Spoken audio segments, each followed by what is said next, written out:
तो जय हिंद दोस्तों, नमस्कार। आप सभी को बता दें कि ज्ञान बिंदु जीएस एकेडमी के द्वारा जो 6 अक्टूबर को बिहार दरोगा का टारगेट बैच लॉन्च हुआ है, जिस बैच में आपको 20,000 प्लस ऑब्जेक्टिव क्वेश्चन करवाया जाएगा, वही ऑब्जेक्टिव क्वेश्चन उन्हीं के पीडीएफ से हम यहाँ पर फ्री में करवा रहे हैं। अगर आप उस बैच को खरीदने जाते हैं तो आपको 1,000 रुपये देना पड़ेगा, लेकिन टोटल पीडीएफ सहित हम आपको क्वेश्चन आंसर यहाँ पर फ्री में करवा रहे हैं। तो आइए दोस्तों देखते हैं केमिस्ट्री में चैप्टर नंबर 1 के क्वेश्चनों को। तो क्वेश्चन नंबर 1 में दिया गया है दोस्तों, पदार्थ उस वस्तु को कहते हैं, और ऑप्शन नंबर ए में है जिसका अपना कुछ द्रव्यमान होता है, ऑप्शन नंबर बी में है जिसका अपना कुछ आयतन होता है, और ऑप्शन नंबर सी में है जो अवरोध उत्पन्न करता है। तो आपका सही उत्तर होगा ऑप्शन नंबर डी, उपयुक्त सभी। पदार्थ उस वस्तु को कहते हैं जिसमें ये तीनों गुण हो। ठीक है, तो ऑप्शन नंबर डी आपका सही उत्तर हो जाएगा।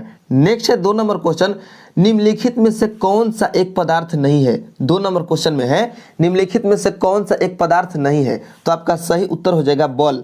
जो बल है ये एक पदार्थ नहीं है। नेक्स्ट है आपका 3 नंबर क्वेश्चन, निम्नलिखित में से कौन सा एक पदार्थ है, तो आपका सही उत्तर हो जाएगा भोजन। जो भोजन है ये एक पदार्थ है। ठीक है, तो आपका सही उत्तर हो जाएगा ऑप्शन नंबर सी। नेक्स्ट है 4 नंबर क्वेश्चन। 4 नंबर क्वेश्चन में दिया गया है दोस्तों, निम्नलिखित में से कौन सा एक गुण पदार्थ में नहीं पाया जाता है। निम्नलिखित में से कौन सा एक गुण पदार्थ में नहीं पाया जाता है, और आपका ऑप्शन नंबर ए में दिया गया है पदार्थ अति सूक्ष्म कण का बना होता है, तो ये गुण सही है। ठीक है, ऑप्शन नंबर बी में है पदार्थ के सूक्ष्म कण अनवरत गतिशील रहते हैं, ये भी आपका सही है। ऑप्शन नंबर सी में है पदार्थ के कण के बीच कोई आकर्षण नहीं होता है, तो ये आपका गलत है, क्योंकि पदार्थ के कणों के बीच आकर्षण होता है, तो ये आपका गलत है। और हमें गलत को ही चुनना था, कह रहा था क्वेश्चन कि कौन सा एक गुण पदार्थ में नहीं पाया जाता है, तो आपका ऑप्शन नंबर सी सही उत्तर हो जाएगा। ठीक है, यही गलत है, तो ऑप्शन नंबर सी इसका सही उत्तर हो जाएगा। नेक्स्ट है 5 नंबर क्वेश्चन, पदार्थ के भौतिक वर्गीकरण में निम्न में से कौन एक शामिल नहीं है। पदार्थ के भौतिक वर्गीकरण में निम्न में कौन एक शामिल नहीं है, तो 5 नंबर क्वेश्चन का आपका सही उत्तर हो जाएगा धातु, यानी ऑप्शन नंबर बी। नेक्स्ट है 6 नंबर क्वेश्चन, पदार्थ के मुख्य कितने अवस्था में पाए जाते हैं। पदार्थ मुख्यतः कितने अवस्था में पाए जाते हैं, तो आपका सही उत्तर हो जाएगा 3 अवस्था में। ठीक है, मुख्यतः 3 अवस्था में, ठोस, द्रव और गैस।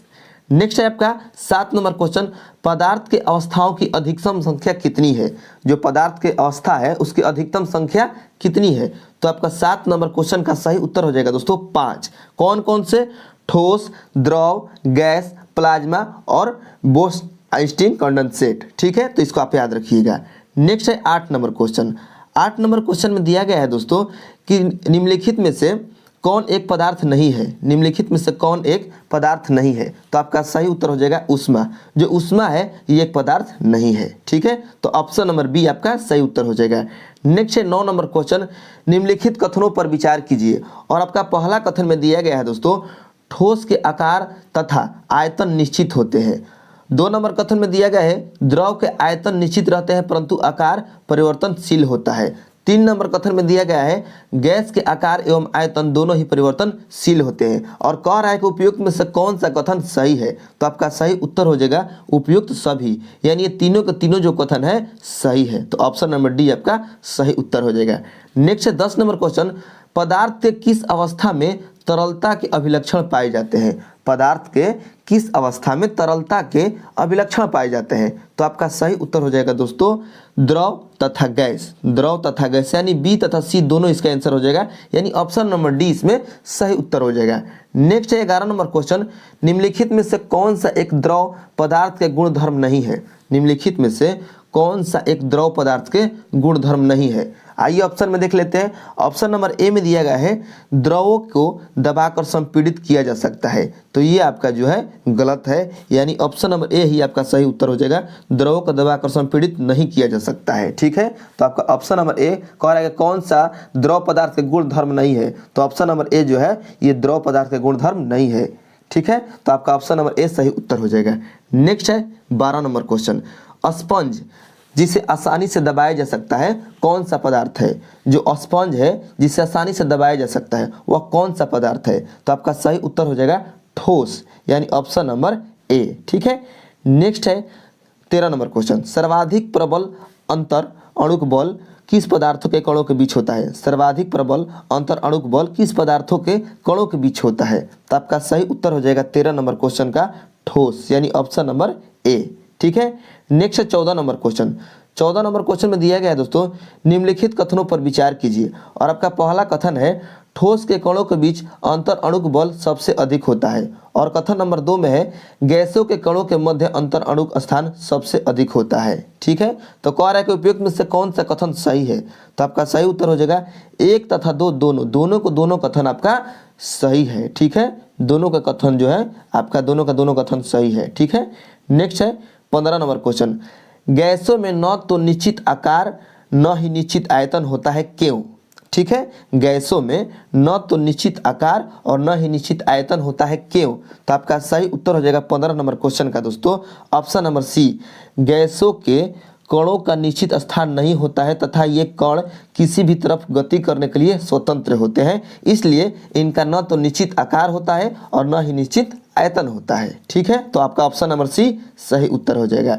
नेक्स्ट है 16 नंबर क्वेश्चन, निम्नलिखित में से कौन सा एक सही नहीं है? निम्नलिखित में से कौन सा एक सही नहीं है? ठीक है, और आपका ऑप्शन नंबर ए में दिया गया है पदार्थ के कण अनवरत गतिशील रहते हैं जिसके कारण पदार्थों में विसरण की परिघटना देखने को मिलता है, तो ये आपका सही है, ऑप्शन नंबर ए सही है।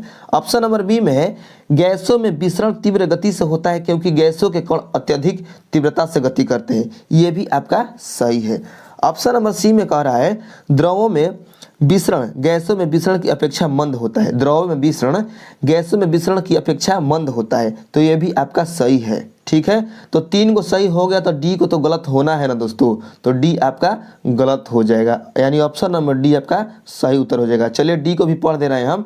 डी में है ठोसों में विसरण बहुत ही अधिक मंद गति से होता है। ठीक है, तो ये आपका गलत है, तो हमें बताना था गलत ही, यानी कौन सा एक सही नहीं है, तो डी नंबर सही नहीं है, यानी यही आपका आंसर हो जाएगा। ठीक है। नेक्स्ट है 17 नंबर क्वेश्चन, वह बल जो पदार्थ के कोणों को एक साथ बांध कर रखता है क्या कहलाता है? वह बल जो पदार्थ के कोणों को एक साथ बांध कर रखता है क्या कहलाता है? तो वह कहलाता है दोस्तों अंतरा अणुक बल, यानी ऑप्शन नंबर बी आपका सही उत्तर हो जाएगा। नेक्स्ट है 18 नंबर क्वेश्चन, किसी ठोस का सीधे वाष्प में परिवर्तन क्या कहलाता है? यानी कोई ठोस है सीधे उसका वाष्प में, न कि द्रव में, सीधे वाष्प में उसका परिवर्तन क्या कहलाता है? तो आपका सही उत्तर हो जाएगा दोस्तों 18 नंबर क्वेश्चन का ऊर्ध्वपातन। ठीक है, यानी ठोस का वाष्प में परिवर्तन ऊर्ध्वपातन कहलाता है। ठीक है, तो ऑप्शन नंबर डी आपका सही उत्तर हो जाएगा। नेक्स्ट है 19 नंबर क्वेश्चन, निम्न में से कौन सा एक सुमेलित नहीं है? निम्न में से कौन सा एक सुमेलित नहीं है?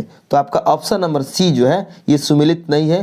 कह रहा है इसमें कि गैस का द्रव में परिवर्तन जमना होता है, यानी जमना कहलाता है, तो आपका ऑप्शन नंबर सी जो है ये गलत है। और कह रहा है कि कौन सा सुमेलित नहीं है, तो ऑप्शन नंबर सी जो है सुमेलित नहीं है। ठीक है, हम डायरेक्ट आंसर बता दे रहे हैं, आपका समय ज़्यादा नहीं लेंगे क्योंकि आप लोग का समय बहुत ही मूल्यवान है। अगर आप दरोगा का तैयारी कर रहे हैं तो आप जम के तैयारी कीजिए दोस्तों, आपको जितना भी कंटेंट का जरूरत पड़ेगा हम कंटेंट उपलब्ध कराएंगे, आपके दरोगा की तैयारी में कोई भी कमी नहीं रहना चाहिए। 20 नंबर क्वेश्चन में है किसी गैस का सीधे ठोस में परिवर्तन क्या कहलाता है? किसी गैस का सीधे ठोस में परिवर्तन क्या कहलाता है? तो मैंने गैस का ठोस में परिवर्तन क्या कहलाता है? तो आपका सही उत्तर हो जाएगा 20 नंबर क्वेश्चन का ऊर्ध्वपातन, यानी ऑप्शन नंबर ए। ठीक है। नेक्स्ट है 21 नंबर क्वेश्चन। 21 नंबर क्वेश्चन में दिया गया है दोस्तों, आइए देख लेते हैं, कौन सा पदार्थ प्रकृति में तीनों अवस्था में पाया जाता है? कौन सा पदार्थ है जो प्रकृति में तीनों अवस्था यानी ठोस द्रव गैस तीनों अवस्था में पाया जाता है? तो आपको बता दें कि ये है जल, जो हम पीते हैं जल पानी, वही है जो पदार्थ कि ये प्रकृति में तीनों अवस्था में पाया जाता है, यानी ठोस में भी पाया जाता है, जैसे मान लीजिए बर्फ हो गया तो ठोस हो गया, पानी है जो द्रव हो गया, और गैस तो मतलब जब आप गर्म करेंगे पानी को तो वाष्प बनकर उड़ जाता है, तो ये तीनों अवस्था में हो जाता है। ठीक है, तो आपका सही उत्तर हो जाएगा ऑप्शन नंबर ए H2O यानी जल। ठीक है, तो 21 का सही उत्तर हो गया ऑप्शन नंबर ए। नेक्स्ट है 22 नंबर क्वेश्चन, ठोस बर्फ के एक टुकड़े को गर्म करने पर वह पिघलने लगता है और ताप क्या रहता है? ठोस बर्फ के एक टुकड़े को गर्म करने पर वह पिघलने लगता है और ताप क्या रहता है?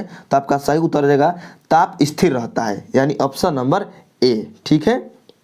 नेक्स्ट है आपका 23 नंबर क्वेश्चन, किसी पदार्थ द्वारा अधिकृत स्थान कहलाता है? किसी पदार्थ द्वारा अधिकृत स्थान क्या कहलाता है? तो आपका सही उत्तर हो जाएगा आयतन कहलाता है, यानी ऑप्शन नंबर डी। नेक्स्ट है 24 नंबर क्वेश्चन, निम्नलिखित कथनों पर विचार कीजिए। और आपका पहला कथन में है दोस्तों, पहला कथन है कि पदार्थ की चौथी अवस्था प्लाज्मा अवस्था कहलाता है, तो ये आपका बिल्कुल सही है।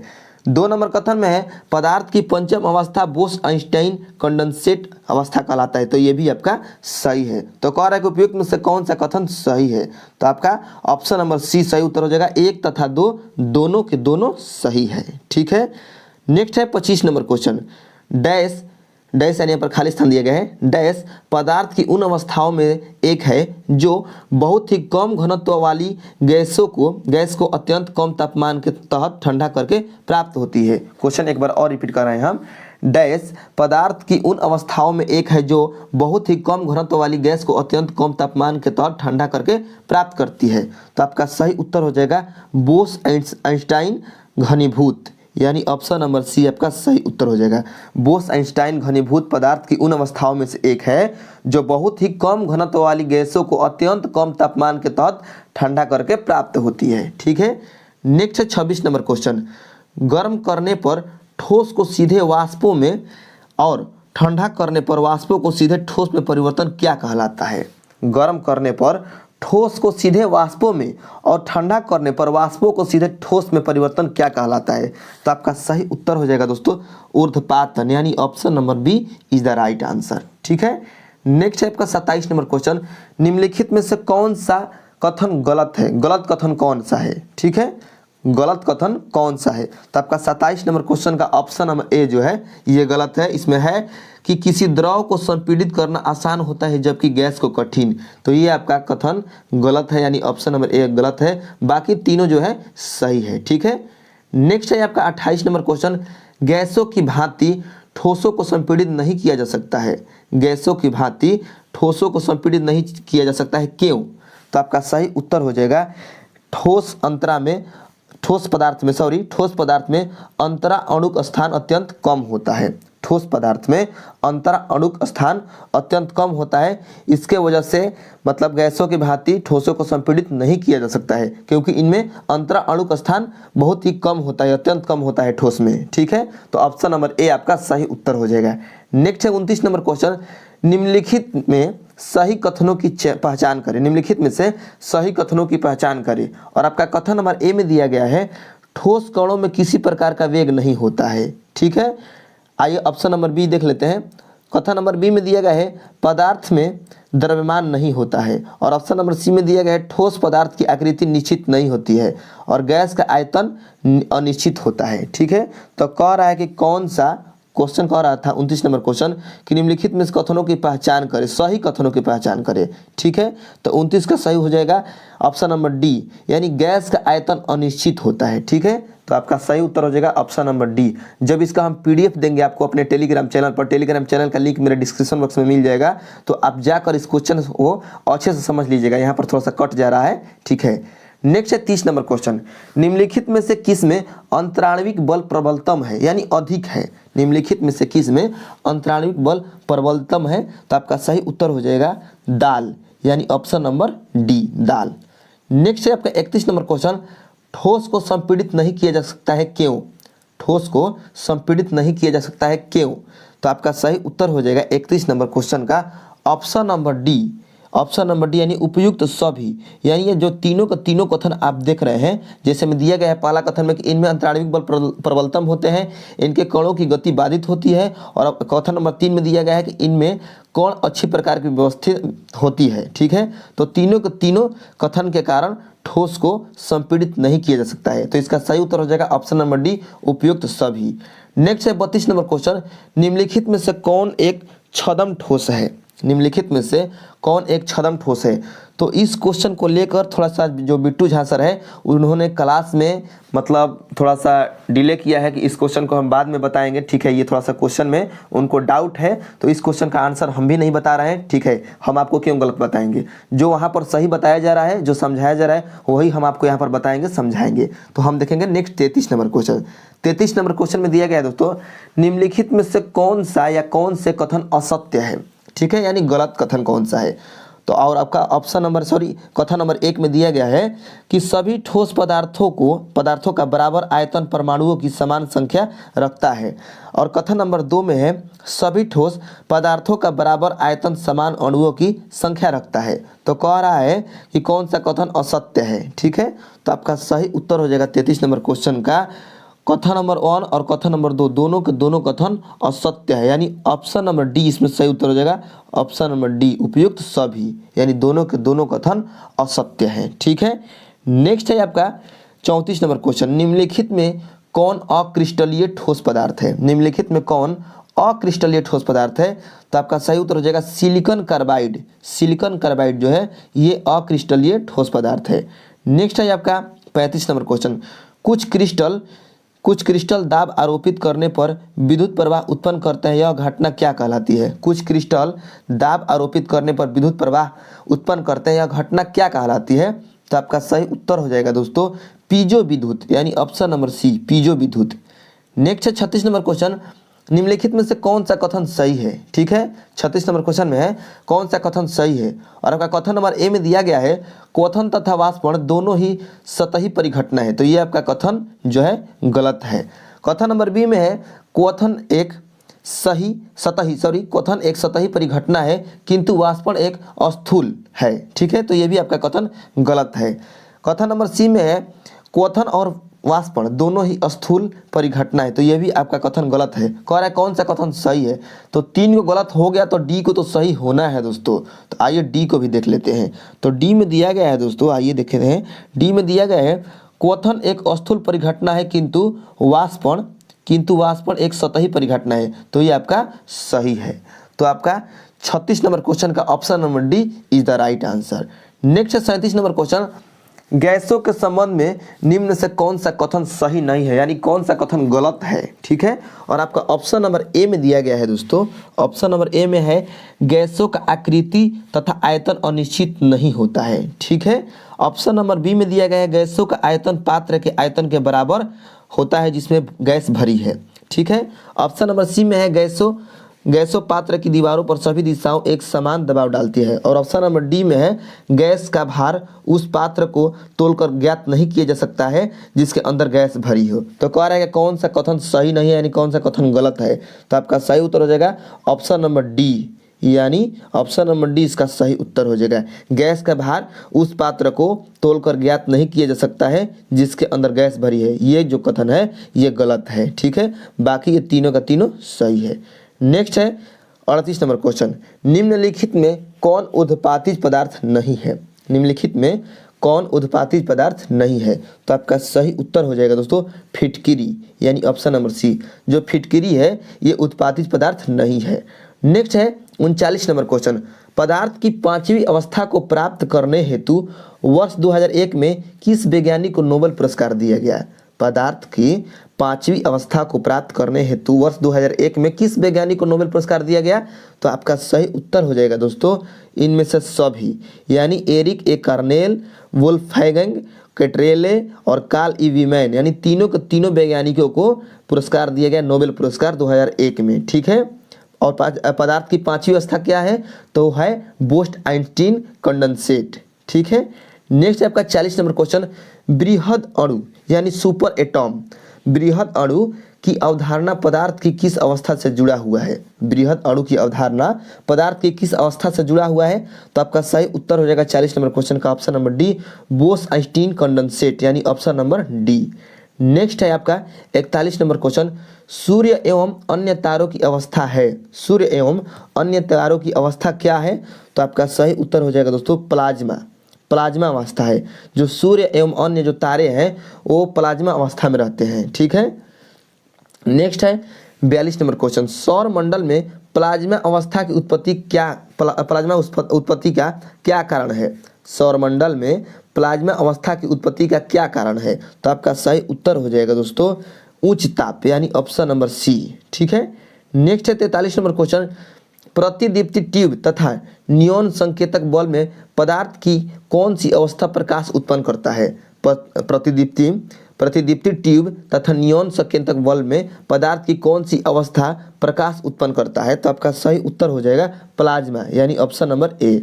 नेक्स्ट है 44 नंबर क्वेश्चन, एक ही प्रकार के कणों से बने पदार्थों को क्या कहते हैं? एक ही प्रकार के कणों से बने पदार्थों को क्या कहते हैं? तो कहते हैं दोस्तों तत्व, यानी ऑप्शन नंबर ए, एक ही प्रकार के कणों से बने पदार्थ को तत्व कहते हैं। नेक्स्ट है 45 नंबर क्वेश्चन, दो या दो से अधिक तत्वों से एक निश्चित अनुपात में संयोग करने से बने पदार्थ क्या कहलाता है? तो 45 नंबर क्वेश्चन का आपका सही उत्तर हो जाएगा दोस्तों यौगिक, यानी ऑप्शन नंबर सी। ठीक है, दो या दो से अधिक तत्वों के एक निश्चित अनुपात में संयोग करने से बना पदार्थ यौगिक कहलाता है। नेक्स्ट है 46 नंबर क्वेश्चन, निम्नलिखित में कौन एक शुद्ध पदार्थ है? निम्नलिखित में से कौन एक शुद्ध पदार्थ है? तो आइए ऑप्शन देख लेते हैं। ऑप्शन में है टीन, समुद्री जल, मृदा, वायु। तो इनमें से शुद्ध पदार्थ कौन सा है? तो इनमें से शुद्ध पदार्थ है दोस्तों ऑप्शन नंबर ए, टीन, यानी option number A is the right answer, tin. ठीक है, ऑप्शन नंबर ए। ठीक है, नेक्स्ट है 47 नंबर क्वेश्चन। 47 नंबर क्वेश्चन में दिया गया है दोस्तों, धातु तथा अधातु प्रकार है किसके? धातु तथा अधातु किसके प्रकार है? तो वह है तत्व के। ठीक है, यानी ऑप्शन नंबर ए आपका सही उत्तर हो जाएगा। नेक्स्ट है 48 नंबर क्वेश्चन, निम्नलिखित में से कौन सा एक यौगिक है? निम्नलिखित में से कौन एक यौगिक है? तो आपका सही उत्तर हो जाएगा जल जो है H2O, यह एक यौगिक है। नेक्स्ट है 49 नंबर क्वेश्चन, निम्नलिखित कथनों पर विचार कीजिए। और आपका पहला कथन है पहला कथन है कि जल एक यौगिक है, मिश्रण नहीं है। ठीक है, और अब कथन नंबर 2 में दिया गया वायु एक मिश्रण है, यौगिक नहीं है। ठीक है, तो कह रहे हैं में से कौन सा कथन सही है? तो आपका सही उत्तर हो जाएगा एक तथा दो दोनों, यानी ऑप्शन नंबर सी, दोनों का दोनों कथन सत्य है। नेक्स्ट है 50 नंबर क्वेश्चन, खड़िया यानी CaCO3 क्या है? मिश्रण है, तत्व है, यौगिक है, क्या है? तो आपका सही उत्तर हो जाएगा यौगिक है। जो खड़िया है यानी CaCO3 जो है यह एक यौगिक है। तो इसमें आपका 50 क्वेश्चन कंप्लीट हो चुका है। बाकी जो नेक्स्ट इसमें मतलब पार्ट में बचा है 50 क्वेश्चन, तो उसको हम नेक्स्ट वीडियो में कंप्लीट करवा देंगे, तो आपका चैप्टर 1 खत्म हो जाएगा। ठीक है, तो अगर आपको वीडियो अच्छा लगा होगा तो चैनल को सब्सक्राइब कीजिएगा, वीडियो को शेयर कीजिएगा कि जिस भाई के पास इस बैच का प्रश्न नहीं उपलब्ध है उसके पास सारा का सारा प्रश्न उपलब्ध हो जाए और दरोगा की तैयारी अच्छे से हो जाए। ठीक है, तो मिलते हैं नेक्स्ट